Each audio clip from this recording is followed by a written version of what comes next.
शिजार ताजा ताजा दादा ताजा ताजा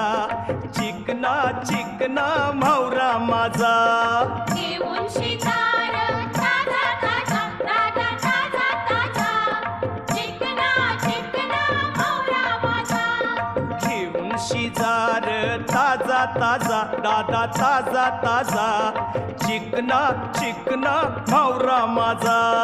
घेऊन शिजार